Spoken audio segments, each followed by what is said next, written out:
TPS channel. नमस्कार दोस्तों, आप देख रहे हैं TPS चैनल। मैं हूं आसिफ खान, जसवंत नगर। दोस्तों, पिछले दिन से एक ख़ास खबर जसवंत नगर के काफ़ी ग्रुपों में शेयर की गई है।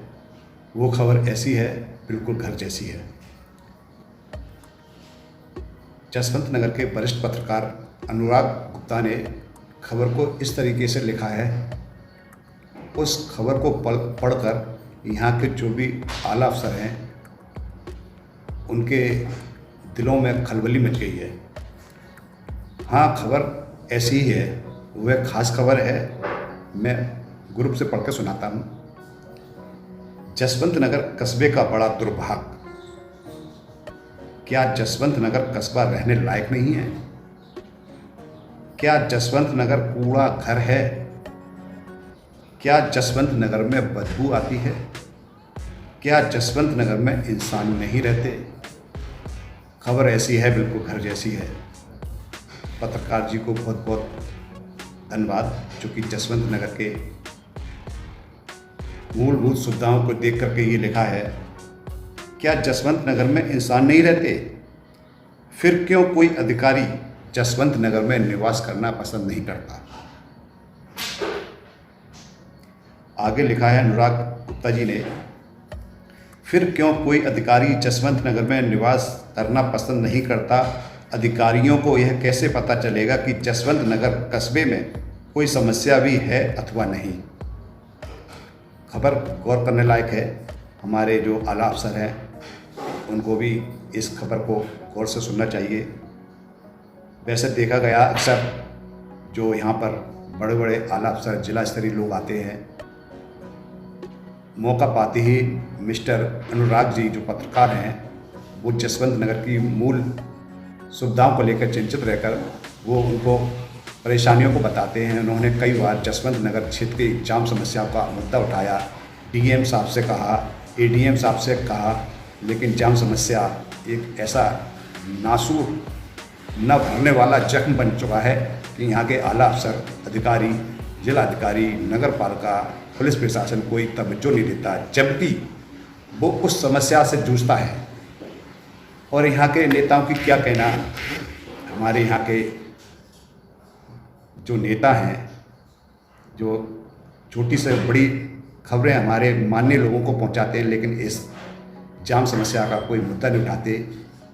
तो अनुराग जी की जो खबर लिखी है, उसको आगे बढ़ाते हुए बताते हैं कि फिर क्यों कोई अधिकारी जसवंत नगर में निवास करना पसंद नहीं करता? अधिकारियों को यह कैसे पता चलेगा कि जसवंत नगर में कस्बे में कोई समस्या है अथवा नहीं? उन्होंने आगे लिखा है, इटावा में तो जिला स्तरीय अधिकारी रहते हैं। क्या तहसील, ब्लॉक और नगर स्तर के अधिकारी जिला मुख्यालय पर रहें, ऐसा कोई शासनादेश है क्या?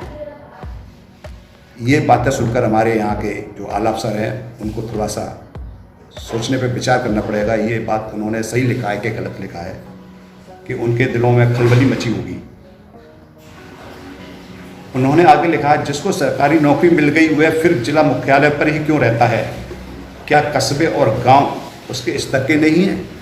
क्यों नहीं रहते? क्या अधिकारी, क्या कर्मचारी, क्या अध्यापक, क्या अन्य सरकारी नौकरी पेशा लोग शासकीय नियमानुसार अपने मुख्यालय से हटकर जिला मुख्यालय या अन्य किसी जनपद में रह सकते हैं? बहुत अच्छी बात लिखी है। इस पर सभी नागरिकों को विचार करना पड़ेगा। हमारे नगर की समस्या इसी से जुड़ी हुई है। बहुत खूब अनुराग जी, बहुत बहुत धन्यवाद। जब तक अधिकारी यहाँ नहीं रहेंगे, उन्हें यहाँ की वास्तविक समस्याओं से जब तक रूबरू नहीं होना पड़ेगा, तब तक समस्याओं का हल हो ही नहीं सकता। स्कूलों में अध्यापक नहीं पहुँच रहे हैं, कौन देखेगा?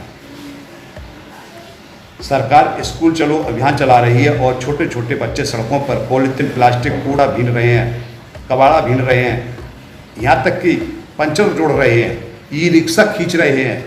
मास्टर साहब इटावा में रह रहे हैं, वाह, कौन देखेगा? ये हमारे आला अफसर ही देखेंगे, लेकिन ये बेफिक्र है।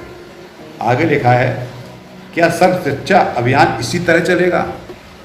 गंदगी के नर्क में कब तक नागरिक अपना भविष्य देखेंगे? समस्याओं की शिकायतों की जांच करने से यहाँ अधिकारी क्यों घबराते हैं? जांच करने में महीनों क्यों लगते हैं। साथियों आगे आओ, जसवंत नगर वासियों उनके लिए कहा गया है कि साथियों आगे आओ, अपनी समस्याएं स्वयं उठाओ, उनके लिए लड़ो और आपको अपने भविष्य के लिए स्वयं फैसला करना होगा। पत्रकार अनुराग गुप्ता, जसवंत नगर। दोस्तों, मेरा कहने का तात्पर्य ये है कि अनुराग गुप्ता जी ने बहुत अच्छी बातें लिखी हैं और हमारे यहाँ की जनता जो है बहुत ही भोली भाली है, वो परेशानियाँ सहन कर रही हैं। मैं पत्रकार अनुराग गुप्ता की बातों से सहमत हूँ। उन्होंने बहुत कुछ अच्छा लिखा है और यहाँ के अधिकारियों को भी इस बात को लेकर समझना चाहिए। उच्च अधिकारियों को इस बात को सुनकर पढ़कर निर्णय लेना चाहिए, क्या करना चाहिए। और जसवंत नगर की जो समस्या हैं, हमारे साथी जसवंत नगर के नागरिक बिल्कुल नहीं उठाते, वो परेशानियां झेल लेते हैं। क्या कारण है? क्या जसवंत नगर में परेशानियां खत्म हो गई? नहीं, कोई भय है, डरे हुए हैं। जसवंत नगर के लोग डरे हुए हैं, सहमे हुए हैं, या राजनेताओं के डर से अपनी परेशानियां उजागर नहीं कर रही है। अरे भाइयों, आप लोग जो परेशानियां हैं, यहाँ की सड़कें हैं, सड़कें जर्जर हो गई हैं, जाम समस्या है, अतिक्रमण, अवैध अतिक्रमण लोगों ने लगा रखा है, खनन होता है, इसकी शिकायतें करें उच्च अधिकारियों से, जिससे समस्याएं का निस्तारण हो सके। और आगे आप लोग खुद समझदार हैं, आप लोग हमारे चैनल DPS को सब्सक्राइब करें, लाइक करें, शेयर करें। आपसे अपेक्षा है कि इस खबर को लेकर के आप कुछ सोचेंगे और कुछ करने के लिए उत्सुक होंगे।